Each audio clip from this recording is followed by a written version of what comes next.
नमस्कार, मैं हूं आपका दोस्त आलोक कुमार। अभिवादन स्वीकार कीजिए मेरा और जोहार। आज बात करते हैं झारखंड मुक्ति मोर्चा के सर्वे सर्वा सुप्रीमो झारखंड के मुख्यमंत्री हेमंत सोरेन की। 52 साल की उम्र होने को है। अगस्त में जाके 52 साल के होंगे। 10 अगस्त उनकी जन्म तारीख है। लेकिन जिस हसीन तरीके से हेमंत सोरेन ने परिवारवाद के जो आंच है उसको किनारे किया है, वो अद्भुत है, बेमिसाल है।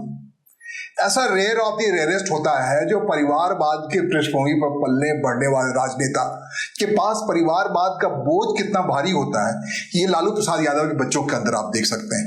कितनी हड़बड़ाहट है, कितनी लड़ाई है, कितनी वितृष्णा है। 2 अलग अलग पार्टियां बन चुकी हैं। वो एक पार्टी के अंदर भी सबको समाहित करना मुश्किल हो रहा है। बहनों में लड़ाई है, भाइयों में लड़ाई है। सिर्फ लालू प्रसाद यादव ही क्यों, रामविलास पासवान जो परिवारवाद को आधुनिक दौर में राजनीति में स्थापित करने वाले व्यक्ति कहा जाते हैं, भाइयों को दो भाइयों को सांसद बना लिया, परिवार सब लोगों को लाकर सांसद बना दिया जो भी संभव हुआ, और उनके जाते ही या उनके रहते ही उनके परिवार का क्या हर्ष हुआ सबने देखा। तो परिवारवाद का अतिशय बोझ कैसे किसी को बर्बाद कर देता है, उसके रहते हुए हेमंत सोरेन ने उसको कैसे किनारे लगाया, कैसे उससे पार पाया, अद्भुत है। राज्यसभा के 2 सीटों के लिए चुनाव हुआ था झारखंड में। शुरू से ही कहा जा रहा था कि दोनों हाथ में हेमंत सोरेन के लड्डू है। 2 उम्मीदवार दोनों को जिता सकते हैं, इतनी उनकी क्षमता है। एक उम्मीदवार तो अपने परिवार से देंगे ही देंगे। जिन्हें पद्म भूषण से नवाजा गया है, झारखंड आंदोलन के बड़े हस्ती रहे हैं, उनकी सीट खाली हुई थी। उनकी सीट पर झारखंड मुक्ति मोर्चा जिसे चाहती उसे जिता लेती। सब चर्चा कर रहे थे कि हेमंत सोरेन अपने परिवार के किसी शख्स को उस सीट पे लाएंगे। वो शख्स कोई भी हो सकता है, उनकी बहन हो सकती है, अंजलि सोरेन हो सकती है, उनकी माँ रूपी सोरेन हो सकती है जो शिबू सोरेन की पत्नी है, बुजुर्ग है। राज्यसभा में अगर बुजुर्गियत को ख्याल किया जाता तो रूपी सोरेन जा सकती थी। या फिर कह रहे थे बहुत सारे लोग कि वो अपनी पत्नी कल्पना सोरेन को भेजेंगे ताकि दिल्ली की राजनीति को संभालेंगे।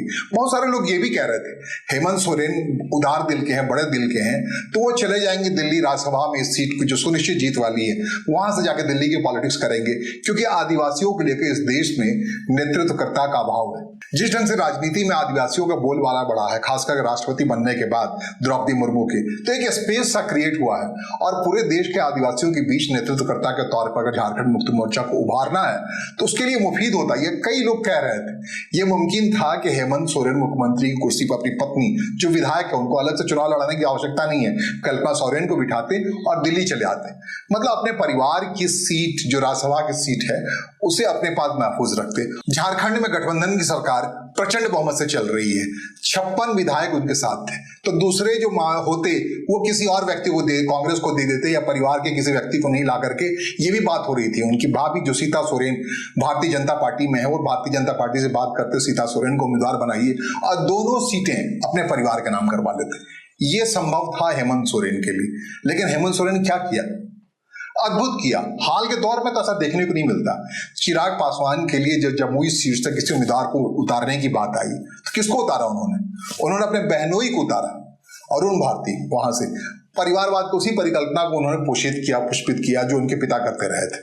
और आज के तारीख में अरुण भारती जो उनके बहनोई हैं और चिराग पासवान दोनों मिलकर अपने हिसाब से अपनी पार्टी के पॉलिटिक्स कर रहे हैं, केंद्रीय मंत्रिमंडल में। तो परिवारवाद से मोह छोड़ पाना ये बहुत मुश्किल वाली बात है, आसान नहीं। और ये काम मुस्कुराते हुए हेमंत सोरेन कर गए। हमेशा अपने चेहरे पर मुस्कुराहट बिखेरने वाले हेमंत सोरेन ने एक बड़ा जीत हासिल किया है। एक लिहाज से आप देखें, उन्होंने परिवार के किसी शख्स को राज्यसभा भेजने के बजाय जो गुरुजी है शिबू सोरेन की सीट थी राज्यसभा वाली, उनके निधन से जो खाली हुई थी, जो रिक्त हुआ था अगले 6 साल के लिए, वहां से उन्होंने किसको भेजा? वैद्यनाथ राम जो सरकार में पूर्व मंत्री थे। और उन्होंने इसके तरीके क्या साधा? उन्होंने एक वोट बैंक राजनीति में साधा। वो अनुसूचित जाति से आते हैं, खुद अनुसूचित जनजाति से हेमंत सोरेन है। ये अनुसूचित जाति और जनजाति का मेल एक बड़ा मेल है।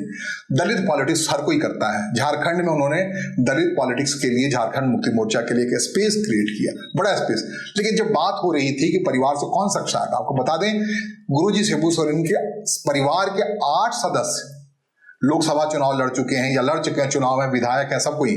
हेमंत सोरेन के छोटे भाई बसंत सोरेन खुद 2 बार से विधायक है, उसी दुमका कॉन्स्टिट्यूंसी से जिस कॉन्स्टिट्यूंसी से हेमंत सोरेन को हार का मुंह देखना पड़ा था। एक बार जीते, दूसरी बार जीते थे, लेकिन एक बीच में हारना पड़ा था, तो काल कलवाहट देखना पड़ा था। और हेमंत सोरेन इतना उदार कैसे हैं भाई? हेमंत सोरेन के बारे में कहा जा रहा है 2009 में उनके बड़े भाई दुर्गा सोरेन, जो जामा से विधायक थे और सब कुछ देखते थे गुरुजी का, शिबू सोरेन के पारिवारिक पृष्ठभूमि, उन्होंने परिवारवाद का जन्म दिया था या परिवारवाद का विस्तार किया था। एक वक्त ऐसा भी आया था 1999 में, जब उनको चुनाव लड़ने के लिए मुश्किल हो गया था, कई मामले चल रहे थे, उन्होंने अपनी पत्नी रूपी सोरेन को दुमका से लोकसभा का उम्मीदवार बना दिया था। उस चुनाव में बाबूलाल मरांडी उनके हरा करके फिर बाद में उसी हार के श्रेय में उनको मुख्यमंत्री बनाया गया था 2000 में, झारखंड बना तब। तो मोटे तौर पे देखिए परिवारवाद तो किस ढंग से दृष्टि थी। और दुर्गा सोरेन विधायक थे। दुर्गा सोरेन का 2009 में असामयिक निधन हो जाता है। जिस परिस्थिति में निधन हुआ तब तक हेमंत सोरेन बहुत दूर थे। दुर्गा सोरेन के हनक के आगे हेमंत सोरेन की बिल्कुल नहीं चलती थी, बसंत सोरेन की भी नहीं चलती थी। 3 पुत्र हैं शिबू सोरेन के, 3 में से दुर्गा सोरेन अब दुनिया में नहीं। 2009 में जैसे ही उनका निधन हुआ दुर्गा सोरेन का, एक वज्राघात हुआ और जो सीट थी दुर्गा सोरेन की विधानसभा वाली, जामा विधानसभा वाली, वो उनकी पत्नी सीता सोरेन को दी गई। सीता सोरेन वहां से विधायक रही झारखंड मुक्ति मोर्चा की, जो कुछ भी हुआ। लेकिन 2009 में पहली बार राज्यसभा पहुंचे हेमंत सोरेन और परिस्थितियां ऐसी बनी कि 2010 में उनको चुनाव लड़ाया गया विधानसभा का और उस चुनाव में वो जीते दुमका से। और उसके बाद उन्होंने मुख्यमंत्री नहीं, प्रदेश में जो भारतीय जनता पार्टी के अर्जुन मुंडा के नेतृत्व में सरकार बनी थी, तब तक झारखंड मुक्ति मोर्चा भारतीय जनता पार्टी के साथ आ गई थी और उस सरकार में पहली बार जीतने वाले विधायक के तौर पे 2009 में हेमंत सोरेन उप मुख्यमंत्री बने। 2 उप मुख्यमंत्री थे उस सरकार में, एक रघुवर दास भारतीय जनता पार्टी के सीनियर नेता थे, अर्जुन मुंडा की सरकार में बने, और दूसरे उप मुख्यमंत्री बनाया गया हेमंत सोरेन। अर्जुन मुंडा के बारे में कहा जाता है वो झारखंड मुक्ति मोर्चा से निकल के भारतीय जनता पार्टी में आए थे, तो इस लिहाज से उनकी थोड़ी सी एक मुलायमियत थी झारखंड मुक्ति मोर्चा के प्रति। उन्होंने गुरुजी से कहा कि इस छोटे बच्चे को पहली बार यहाँ बन के आए हैं, इनको हम उप मुख्यमंत्री बनाते हैं। पहली बार जीतने के बाद वो मुख्यमंत्री बन गया 2009 में। और उसके बाद से परिवारवादी कहेंगे हेमंत सोरेन, दुर्गा सोरेन के निधन के बाद हेमंत सोरेन आया, फिर उस परिवार में सीता सोरेन आई, जैसा कि उससे पहले हमने आपको बताया कि उनकी माँ रूपी सोरेन वहां चुनाव लड़ चुकी थी। 3 बेटे थे हेमंत शिबू सोरेन और एक बेटी है अंजनी सोरेन, वो ब्याही गई हैं मयूरभंज में, ओडिशा में उनका ससुराल है। वहां से वो झारखंड मुक्ति मोर्चा के लिए चुनाव लड़ी, 2 बार लड़ी। परिवार के कुल 8 सदस्यों ने चुनाव लड़ा। शिबू सोरेन जो गुरुजी कहलाते हैं और झारखंड राज्य के संस्थापकों में उनका नाम लिया जाता है, वो झारखंड के दुमका सीट से एक उपचुनाव को जोड़ ले तो कुल जमा 8 बार लोकसभा के सदस्य रहे भाई। उसके बाद 3 बार उन्होंने मुख्यमंत्री की शपथ ली अलग अलग तरीके से, लेकिन वो बहुत अल्पकालिक मुख्यमंत्री बन पाया, नहीं बन पाया। उनके भाग्य में क्या था पता नहीं, संघर्ष ही था अपने हिसाब से, लेकिन उस संघर्ष को हेमंत सोरेन ने अपने हिसाब परिवर्तित किया। तो शिबू सोरेन 7 बार लोकसभा का चुनाव, लोकसभा में जा चुके, 8 बार उसी सीट से, 3 बार हारे हैं दुमका सीट से। जो रूपी सोरेन है उनकी पत्नी है या हेमंत सोरेन की माता जी हैं, वो 1999 में वहां चुनाव लड़ चुकी हैं, लोकसभा को हार चुकी हैं। इसके अलावा बसंत सोरेन जो हेमंत सोरेन के छोटे भाई है, वो दुमका कॉन्स्टिट्यूंसी से हैं। हेमंत सोरेन ने अपने खुद को शिफ्ट कर लिया, एक बार हारने के बाद चले गए संथालपना एक दूसरे सीट से विधायक बनने के लिए, और ये हवाले कर दिया बसंत सोरेन को। बसंत सोरेन 2 बार से वहां से विधायक, केंद्र सरकार में उनकी मंत्री हैं। तो बसंत सोरेन जब, जैसा कि शुरू की बात क्या है, राज्यसभा के परिप्रेक्ष्य में क्या है, जब 2 सीटों की बात आई तो एक बात आई कि एक सीट से हेमंत सोरेन अपने परिवार किस शख्स को राज्यसभा भेजेंगे। मैंने पति पत्नी के मामले को कह दिया, माता के मामले को कह दिया। यही बात चली कि बसंत सोरेन थोड़े से खुद को उपेक्षित महसूस कर रहे हैं, तो बैलेंस ऑफ एक्ट के तहत उस सीट से उनकी पत्नी हेमलता सोरेन को भेजा जा सकता है राज्यसभा। ऐसी चर्चाएं रही अपने हिसाब से, लेकिन हेमंत सोरेन को जो तय करना था उन्होंने वो तय किया। और ये भी बात खुलेआम कहते रहे कि भाई ये गठबंधन की सरकार है, 56 विधायक है हमारे साथ, साथ रहेंगे, 61 हो जाएंगे, बढ़ जाएंगे। लेकिन नतीजा क्या निकला? उन्होंने एक सम्यक धारा निकाली, दूसरे सीट से भारतीय जनता पार्टी के समर्थन वाले निर्दलीय उम्मीदवार परवल नाथवानी को भेज करके एक तीर से कई निशाने साध लिए। जिस सौम्यता के साथ उन्होंने परिवारवाद को किनारा किया। थोड़ी देर के मान लीजिए, अगर उस परिवार में अगर सीता सोरेन जो उनकी भाभी है, भले ही अलग पार्टी में चलेगी भारतीय जनता पार्टी में, लेकिन ऐसा कोई रिश्ता नहीं बिगड़ा है। भारतीय जनता पार्टी परिवार का हर मौके वो रहती है, मौजूद रहती हैं। तो कुल मिला के वो चाहते तो अपनी भाभी को भारतीय जनता पार्टी के जरिए कहते इनको कैंडिडेट बनाइए, और जिस ढंग से परिवल नाथवानी जीत के पहुंचे वैसे ही हम पहुंचा देंगे, कोई दिक्कत नहीं। भारतीय जनता पार्टी के कैंडिडेट के नाम पे नहीं, गुरुजी शिबू सोरेन के बहू के नाम पे झारखंड मुक्ति मोर्चा के 34 विधायक है उनके साथ होंगे। सीता सोरेन भारतीय जनता पार्टी में जाने के बाद लगातार चुनाव हार रही हैं, अभी भी बिल्कुल विधायक नहीं रह गई, जबकि झारखंड मुक्ति मोर्चा में जब तक थी तब तक लगातार विधायक होती थी, सुनिश्चित होता था उनका सीट।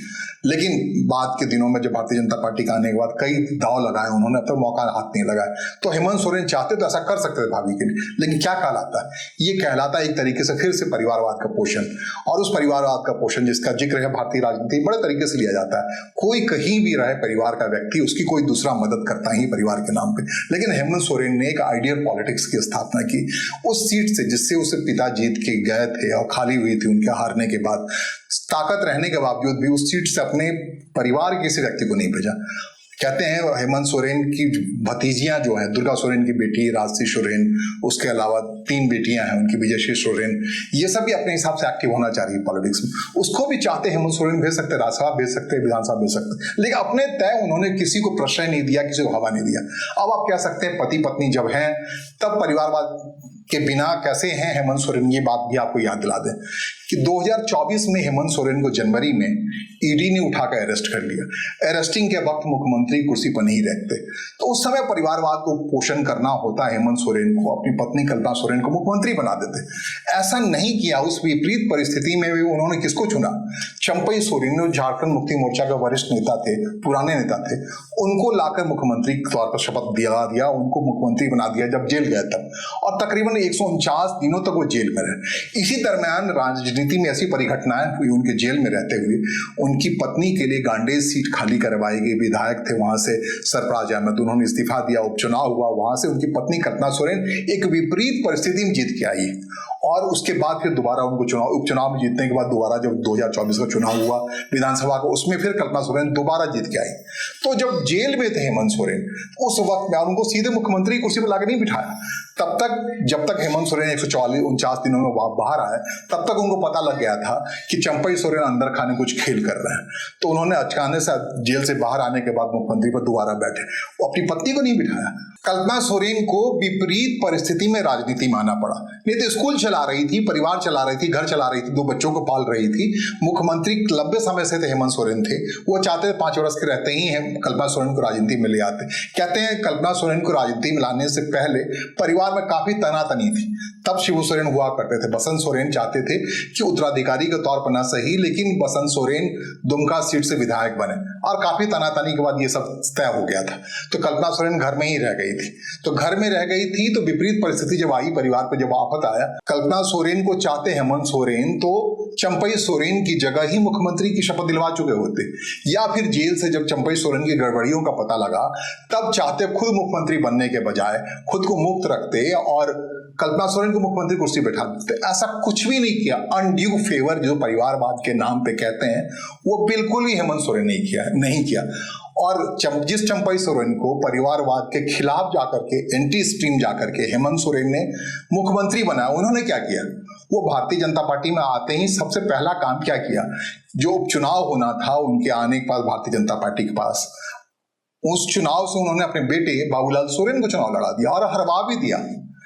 तो जिसको परिवारवाद के खिलाफ लाके स्थापित किया गया था वो परिवारवाद कर रहा है, लेकिन हेमंत सोरेन ने परिवारवाद के तौर पे खुद को नायक के तौर पर स्थापित करने की कभी कोशिश नहीं की। अब तक जो कुल जमा आप देखेंगे, भले ही परिस्थिति या स्थिति के बाद दुर्गा सोरेन के जाने के बाद, कहते हैं हेमंत सोरेन कई इंटरव्यू कर चुके हैं, उनका कहीं से दूर दूर तक इरादा नहीं था। वो कहते, दुर्गा सोरेन को दादा कहते हैं, दादा चले गए इसलिए परिवार में उनको लाके बिठा दिया गया और कोई विकल्प नहीं था। हाँ, शिबू सोरेन के बारे आप कह सकते हैं, वो इर्द गिर्द देखने, बहुत लंबी दूरी देखने के बजाय परिवार के लोगों को ही राजनीति में स्थापित करने की कोशिश करते हैं, लेकिन उसके अनुरूप हेमंत सोरेन कतई नहीं कर रहे हैं।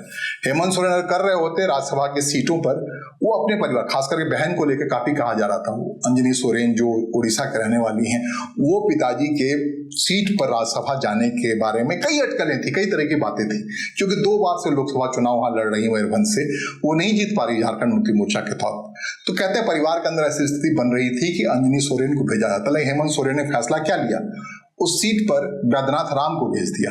तो अब तक जो स्थितियां रही हैं उसमें बड़े हसीन तरीके से हेमंत सोरेन परिवारवाद के इस कोशिश को, इस नाव को किनारे लगाते हुए एक राजनीति की लंबी लकीर खींच रहे हैं, गाढ़ी लकीर खींच रहे हैं, जिसमें वो काफी हद तक सफल भी हो रहे हैं। रही बात कल्पना सोरेन और हेमंत सोरेन की, तो कल्पना सोरेन के राजनीति में आने से जो सबसे बड़ा फायदा हुआ, जानते हैं क्या हुआ? आप याद कीजिए, हेमंत सोरेन के रास्ते में सबसे बड़ी रुकावट थी, मुंबई हाई कोर्ट में केस चल रहा था, कोई व्यभिचार का केस चल रहा था, किसी लड़कियों का केस चल रहा था। तो कहते हैं कल्पना सोरेन आने के बाद अब ऐसे आरोप लगने की गुंजाइशें बिल्कुल खत्म हो गई। हर दिल्ली दौरे में हो, बाहर के दौरे में हो, कल्पना सोरेन उनके साथ होती है। जब पति पत्नी साथ होते हैं तो इस ढंग की साजिशों में फंसाने की गुंजाइश कम होती। कहते हैं एक ऐसी ही बुनी साजिश के तहत झारखंड के एक सांसद हैं और कई लोग हैं, हेमंत सोरेन कैरियर को खत्म करने पर आ गए थे और उस कैरियर से अचानक निकला है। उस दौर में खत्म करने की कोशिश हो रही थी जब मुंबई में एंटी बीजेपी की सरकार होती थी। अब तो देवेंद्र फडणवीस सरकार है। उस सरकार ने अपने हिसाब से केस खोला, सब कुछ किया, और अब जाकर के जब वहां देवेंद्र फडणवीस सरकार आ गई है तब हेमंत सोरेन के लिए बड़ी मुसीबतें होती है और उस मुसीबतों से पार पाया। झारखंड में हेमंत सोरेन ही हैं जो बचे हुए हैं तमाम गुंजाइशों के बावजूद। इस परिवार वाले झारखंड मुक्ति मोर्चा के कई नेता हैं जो पिता पुत्र और पति पत्नी के सीटों पर लड़ते रहे हैं और झारखंड मुक्ति मोर्चा शुरुआत में ही पति रह गया तो पत्नी को टिकट दे दिया, पत्नी को टिकट नहीं मिला तो ये मिला। झारखंड मुक्ति मोर्चा में ही भारतीय जनता पार्टी के अंदर भी पूरे परिवारवाद से पोषित लोगों की लिस्ट है, लंबी लिस्ट है, एक दूसरे को पोषित करते रहते हैं। लेकिन हेमंत सोरेन का जो अब तक का मिसाल है, जिस हसीन तरीके से वो हर मुस्कुराहट के साथ नमस्कार करते हुए परिवारवाद के इस दाव से खुद को अलग पहचान की तरफ ले जा रहे हैं, वो अद्भुत है और देश के तमाम नेताओं के लिए सीखने वाली बात है, क्योंकि परिवारवाद को लेकर हमेशा राजनीति की आलोचना और प्रतिआलोचना होती रही। फिलहाल मुझे सुनने और समझने के लिए आपका आभार, नमस्कार, धन्यवाद।